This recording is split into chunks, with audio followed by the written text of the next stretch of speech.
tao biết thêm một tình biết là rồi về mấy lớp nghĩ trong buồn tao không còn một số lời mày đến sự thôi mày nói tao dừng tình mày là những lời tao chuyên mày đừng còn cho qua chuyện lúc nào biết tao biết được nhưng mà có làm được đâu đừng cho tao nói với mày cứ như này ngày say nhau cái của anh chứ với mày những điều có sự luôn đứng đầu chưa tình ai nhưng mà mày chỉ là những thứ đứng sau ai chỉ mày không muốn nhận nên cho cỏ đã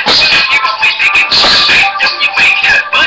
mày biết tao đang lại nên không cần phải kể tới bởi vì làm mà đúng tao nghĩ chứ không cần phải kể tới tao biết rằng một đời nhớ chỉ một suy nghĩ rất khó nên chúng ta phải được nghĩa tao có tao không bao giờ từ bỏ cái này tao sẽ cắt nghĩa thì tao đừng cắt tới nhẹ vì tao chưa có xứng đáng với những người yêu người ta tao biết rằng một đời nhớ chỉ một suy nghĩ rất khó nên chúng ta phải được nghĩa tao có tao không bao giờ từ bỏ cái này tao sẽ cắt nghĩa thì tao đừng cắt tới nhẹ vì tao chưa có xứng đáng với những người yêu người ta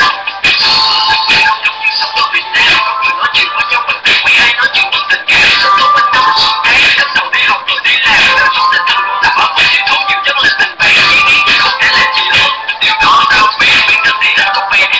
điều đó tao biết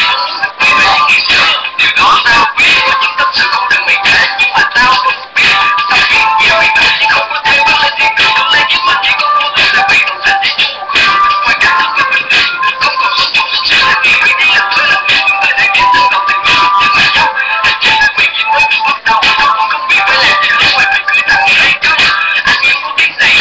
tao có tiếng sau chưa được lời nói ra sao thì tao và mày vượt qua cùng nhau tao biết nhau lời nói chỉ một suy nghĩ rất khó nên chúng ta phải được nghĩa tao có tao không bao giờ từ bỏ cái gì tao sẽ cắt nghĩa thì tao vẫn cắt tới nhẹ vì tao chưa có xứng đáng với những người yêu người ta tao biết nhau một lời nói chỉ một suy nghĩ rất khó nên chúng ta phải được nghĩa tao có tao không bao giờ từ bỏ cái gì tao sẽ cắt nghĩa thì tao vẫn cắt